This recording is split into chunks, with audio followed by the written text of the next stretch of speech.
जीने दो। रुक्मणी अपने माँ पापा की लाडली थी। वो हमेशा अपने पापा की मदद किया करती थी। ये लीजिए पापा, मैंने इस कुर्ते के बटन टांग दिए हैं। बहुत खूब बेटी, अब तुम्हें सिलाई करना भी सीख लेना चाहिए। क्या पता ससुराल में काम आ जाए। आप फिर मेरी शादी की बात कर बैठे। मैं तो यही आपके पास रहना चाहती हूँ। हाँ हाँ मेरी लाडली, तुम हमेशा अपने पापा के पास ही रहोगी। धीरे धीरे रुक्मणी के पापा ने उसे सिलाई करना सिखा दिया। रुक्मणी को सिलाई करना बहुत पसंद था, इसलिए वो अक्सर अपने पापा की सिलाई की दुकान पर काम किया करती थी। यही गोविंद ने रुक्मणी को देखा और उसे वो एक नजर में ही भा गए। गोविंद ने रुक्मणी के पिता से रिश्ते की बात की और कुछ महीने बाद गोविंद और रुक्मणी की शादी हो गई। गोविंद अच्छी नौकरी करता था, इसलिए शुरू में सब ठीक चल रहा था।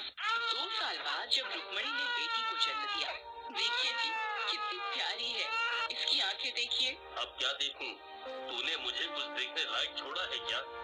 मेरे घर वाले सब इस घर के वारिस का इंतजार कर रहे हैं। अब मैं किस मुंह से उन्हें बताऊं कि तुमने एक लड़की को जन्म दिया है? पर लड़का हो या लड़की दोनों बराबर होते हैं। ये हमारी ही बेटी है। ये लड़की सिर्फ तुम्हारी है, मेरी नहीं। गोविंद वहाँ से चला गया और गोविंद का बेटी से यूं मुंह फेरते देखकर रुक्मणी रोने लगी। कुछ देर बाद रुक्मणी के पापा वहाँ आए। रुक्मणी ने उन्हें सब कुछ अपनी आप बीती बता दी। तुम फिक्र मत करो, मैं दामाद जी से बात करूंगा, सब कुछ ठीक हो जाएगा।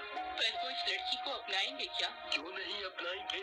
आखिर ये उसका अपना खून है।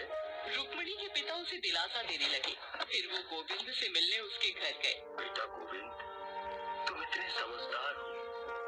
बेटा या बेटी होना तो ऊपर वाले की मर्जी है, उसमें हम क्या कर सकते हैं? तुम निराश क्यों होते हो सकता है ईश्वर तुम्हें अगली बार बेटा दे। गोविंद ने रुक्मणी के पिता की बात मान ली और वो रुक्मणी को लेने अस्पताल चला गया।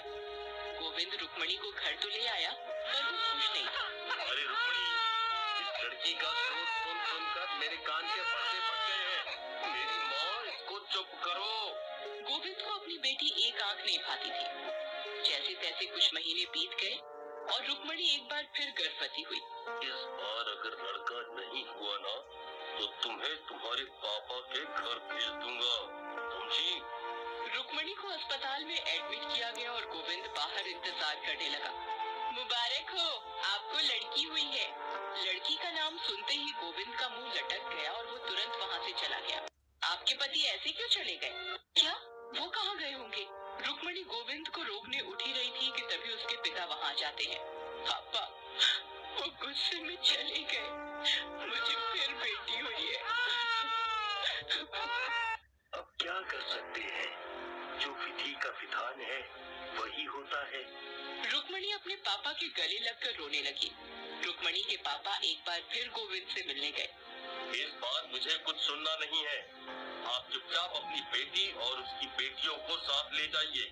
उन लड़कियों से मेरा कोई वास्ता नहीं है। यह सुनकर रुक्मणी के पापा हताश होकर वहाँ से चले जाते हैं। वे रुक्मणी और उसकी दोनों बेटियों को अपने घर ले आए।